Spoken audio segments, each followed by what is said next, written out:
الذين آتيناهم الكتاب يتلونه حق تلاوته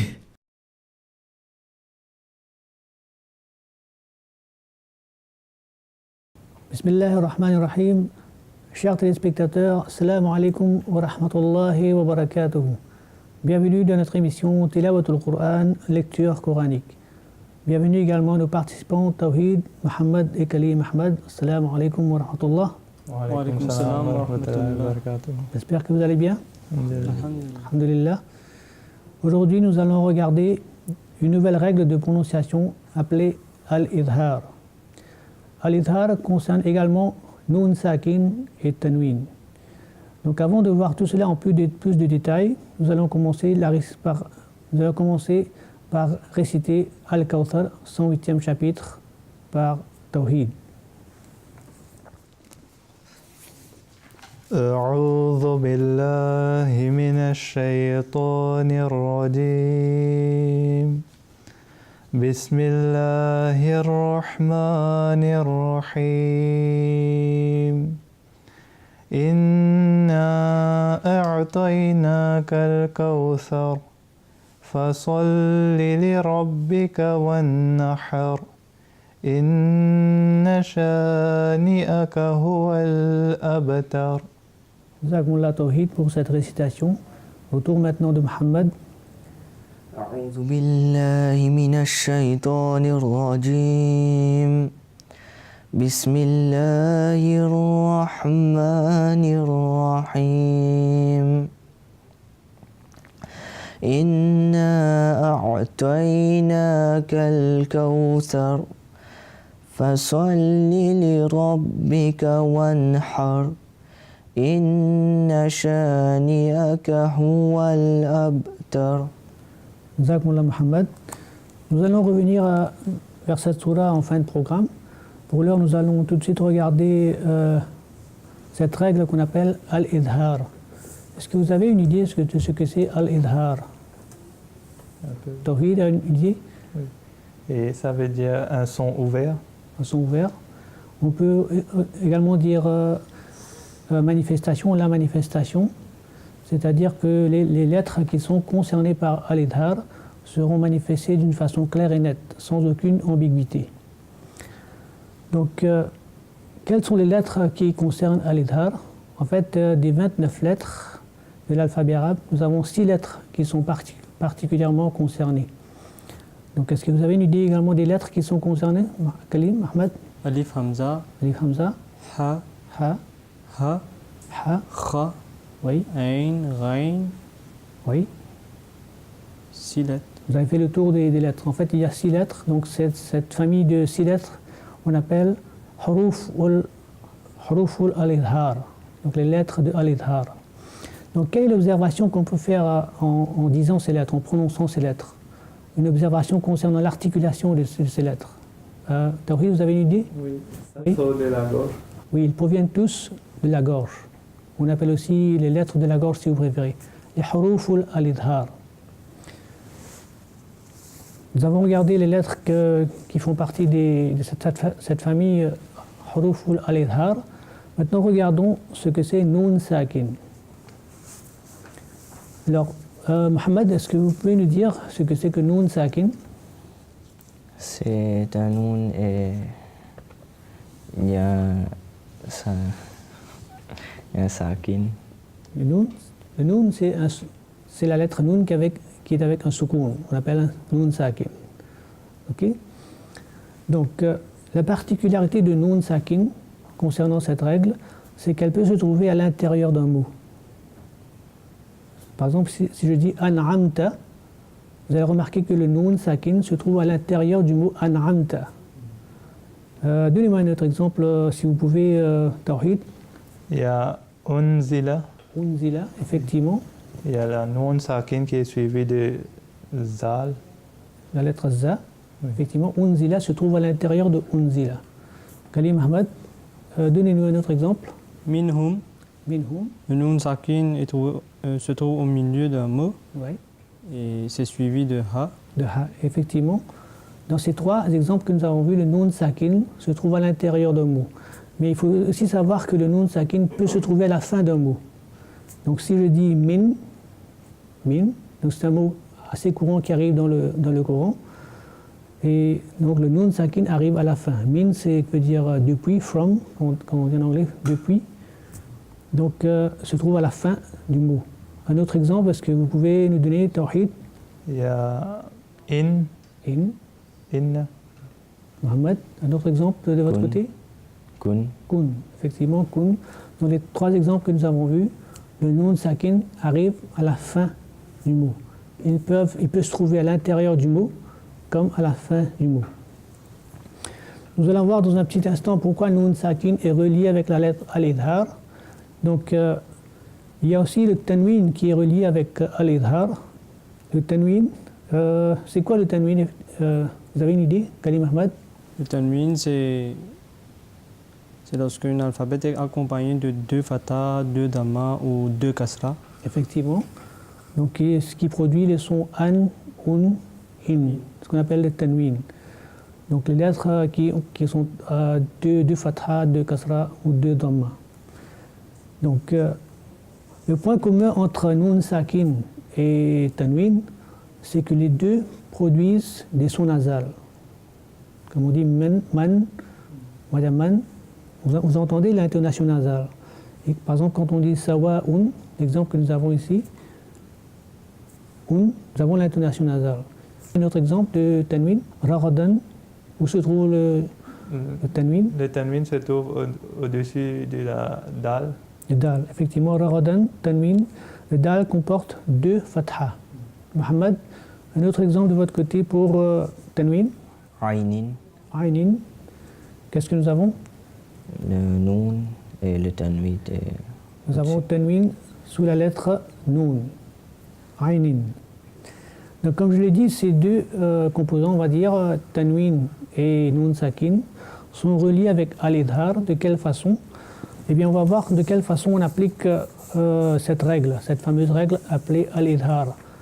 Donc, al-idhar, comme nous l'avons vu, c'est la signification, on va dire, ouvert ou bien manifestation. Alors, lorsqu'on va appliquer cette règle, on va manifester clairement les lettres qui sont concernées. Les 6 lettres que nous avons vues des huruf al-idhar seront manifestées clairement d'une telle façon qu'il n'y aura aucune ambiguïté avec une autre lettre. Et nous allons le lire d'une façon très courte, sans aucune intonation nasale soutenue. Donc, dans le terme technique que nous savons, c'est runna, effectivement. Donc, on n'applique pas le runna sur les lettres al-idhar. Donc, pour mieux comprendre l'application de al-idhar, prenons des exemples tawhid. Est-ce que vous pouvez me donner un exemple? Le premier exemple que nous avons devant nous. Min ibadina. Min ibadina. Alors, Kalim, est-ce que vous pouvez me donner quelles sont les lettres, la lettre qui nous concerne dans cet exemple? Le nun avec un soukoun dessus et le ain avec un kasra. Effectivement, après le nun sakin, nous avons la lettre ain. Et ain, est-ce qu'elle fait partie de cette famille huruf al-idhar? Oui. Effectivement, elle fait partie. Et donc, on va dire min ibadina. On ne va pas ni prolonger ni appliquer le runna. On va manifester clairement la lettre ain. On va la faire ressortir très clairement, de sorte qu'il n'y ait aucune ambiguïté avec une autre lettre. Min ibadina. Alors, Mohamed, quel est le deuxième exemple que nous pouvons prendre? Tanhitun. Tanhitun. Effectivement, quelle est la lettre qui nous concerne? Le nun et le ha. Nun sakin et la lettre ha. Est-ce qu'elle fait partie de cette famille ha? Oui. Et comment est-ce qu'on va la dire? Tanhitun. Tanhitun. Donc sans aucune ambiguïté, on va dire tanhituna. On va pas dire tanhituna. Tanhituna, c'est la façon correcte de prononcer ce mot-là. Kalim Ahmad, le prochain exemple que nous vous prendre? Minhum. Minhum, très Et- simplement. Oui. Ouais. Nous avons le nun sakin et le ha. Nun sakin et la lettre ha qui vient après, on va dire minhum. Nous pouvons également voir d'autres exemples, par exemple min ghayri. Min ghayri, dans ce cas-là, nous avons le nun sakin. Après le nun sakin, nous avons la lettre ghayn. Donc, Encore une fois, on applique al-idhar. On le dit d'une façon claire et nette. Min ghayrin, min ghayri. Nous avons aussi Tawhid, un autre exemple que nous pouvons prendre. Arushun azim. Arshun azim. Alors ici, nous n'avons pas le nun sakin, nous avons le Nous avons le Dhamma, deux Dhamma. Nous avons le tanwin. Tanwin. Nous avons le tanwin. Donc deux dhamma sur la lettre shin. Et quelle est la lettre qui vient après? Et il y a la Ain. Ain. Donc on applique al-idhar. Vous êtes d'accord avec ça? Parce que vous savez ici comment on applique al-idhar. Donc une fois, si un des membres de cette famille al-idhar apparaît après le nun sakin ou le tanwin, on applique le al-idhar, on manifeste clairement cette lettre, on la fait ressortir pour qu'il n'y ait pas d'ambiguïté avec une autre lettre. Al-idhar. Nous avons aussi un exemple, Adabun Alim. Dans ce cas-là, Muhammad, Adabun Alim. Quelle est la lettre qui nous concerne et de quelle famille? Qu'est-ce que nous avons? Un tanwin ou bien un sakin? Un sakin ici? Nous avons la lettre Ba Oui. et un alif. Nous avons la lettre Ba, effectivement, mais seulement il y a un tanwin. Un tanwin dessus. Donc ça, c'est un exemple de tanwin. Adabun Alim. Et nous avons le alif qui vient après. Un autre exemple pour vous, Kalim Ahmad, que nous pouvons prendre. Aliman Hakima. Aliman Hakima. On va prononcer le mime, Nous avons le mim. mime et le ha Oui, d'une façon claire et nette. clair et net. Ici, c'est un exemple de tanwin. On a vu plusieurs exemples avec nun sakin et tanwin. Donc, est-ce que vous avez des questions pour l'instant là? Vous avez compris comment on applique le al-idhar? Oui. Très bien. Alors, pour renforcer cette règle, nous avons ici une série de 6 versets, 6 parties du verset. Donc, il y a 6. Vous allez prendre à chacun 2 et la réciter et nous faire entendre. Et les 2 autres, vous allez écouter et faire vos observations après. C'est bon? On va commencer par Tawhid. Est-ce que vous pouvez prendre les 2 premiers exemples?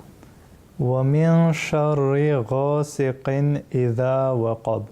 D'accord. Quelles sont les lettres qui nous concernent dans ce cas-là?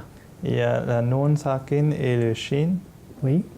Et ensuite, il y a le Qaf avec Tanwin et le Alif. Qaf, Tanwin et Alif. Vous avez dit Nun, Sakin et Shin. Cela ne nous concerne pas immédiatement aujourd'hui. Ce n'est pas la règle sur laquelle on va se focaliser. Par contre, nous avons la lettre Qaf avec Tanwin et nous avons Alif qui vient après. Et on applique al-idhar. Deuxième exemple. وَمِن شَرِّ حَاسِدٍ إِذَا حَسَدَ. Il y a Dal et Tanwin, ensuite Alif. Dal, Tanwin, Alif. Exemple, on applique al-idhar. Très bien. Est-ce que vous êtes d'accord avec ça? Ok. Autour de Muhammad maintenant, pour prendre les 2 prochains exemples. Walam yakul lahu kufuwan ahad. Très bien. Le waw et Waw. le tanwin. Waw, Tanwin. Et puis il y a la lettre alif. Alif qui vient après. Très bien. Ma aghna anhu maluhu wa ma kasab. Oui. Le nun et le ha. Nun Sakin et le Ha. Très bien. Enfin, autour de Kalim Ahmad, pour les 2 derniers exemples. وَآمَنَهُمْ مِنْ خَوْفٍ. Nous avons le nun et le kha, Oui. et ça se prononce d'une façon claire. Oui. Très bien. Et ensuite, nous avons وَأَرْسَلَ عَلَيْهِمْ طَيْرًا أَبَابِيلَ. Nous avons ra, Oui. avec tanwin et ensuite alif. Donc, ce sont tous des exemples où on applique al-idhar. On manifeste clairement les lettres qui viennent après d'une façon claire et nette, sans runna, sans application de runna. Très bien. Donc, revenons maintenant à la sourate qu'on a vue au début, la sourate Al-Kawthar, 108e chapitre. Alors, une petite question, vous connaissez tous cette sourate, j'en suis sûr. Je vais demander à Kalim Ahmad de nous relever dans le texte, si vous pouvez nous relever dans le texte où on applique cette fameuse règle de al-idhar. dans le troisième verset. Troisième verset, effectivement. Faswalli rabbika wanhar, Le mot qui nous concerne, c'est Nun et Ha. oui, wanhar. Vous voyez tous cet exemple? Wanhar. Donc c'est à ce point-là qu'on applique al-idhar. Wanhar. On ne va pas dire, Wanhar. effectivement, on va pas la prolonger. On va la dire d'une façon claire et nette et courte. Wanhar. Donc je vais maintenant la réciter. Ensuite, vous allez la réciter à tour de rôle, commençant par Tawhid. أعوذ بالله من الشيطان الرجيم بسم الله الرحمن الرحيم إنا أعطيناك الكوثر فصل لربك وانحر إن شانئك هو الأبتر. C'est bon? Tawhid. بسم الله الرحمن الرحيم إنا أعطيناك الكوثر فصل لربك وانحر إن شانئك هو الأبتر. Vous aurez des observations à faire? Non? J'ai eu comme l'impression que vous avez prolongé légèrement, un petit peu. Alors vous allez nous refaire le verset en question. فصل لربك وانحر. Donc l'application de Al-Izhar. Très bien. Au tour maintenant de Mohammed de nous réciter cette sourate. بسم الله الرحمن الرحيم إنا أعطيناك الكوثر فصل لربك وانحر إن شانئك هو الأبتر. Vous êtes d'accord avec ça? Très bien, Jazakumullah Mohammed. Enfin, au tour de Khalil Ahmed de nous réciter la sourate. Bismillahirrahmanirrahim. Inna a'tainaka al-kawthar fasalli li rabbika wanhar inna shaniyaka huwal abtar. Jazakumullah Khalil Ahmed. Donc dans cette sourate, nous avons eu un seul exemple de Al-Izhar. Bien sûr, le Coran est rempli des autres sourates où on peut appliquer Al-Izhar. Donc comme exercice pour vous, il s'agira de relever dans la sourate Al-Alaq où on va appliquer Al-Izhar et le nombre de fois qu'on doit l'appliquer. C'est bon? Vous pouvez faire ça? Inch'Allah. Donc j'espère que notre leçon d'aujourd'hui vous a plu. Chers téléspectateurs, nous sommes arrivés à la fin de notre programme d'aujourd'hui. J'espère que vous avez aussi bénéficié de ce programme. Et je vous dis à la prochaine. Assalamu alaikum wa rahmatullahi wa barakatuhu.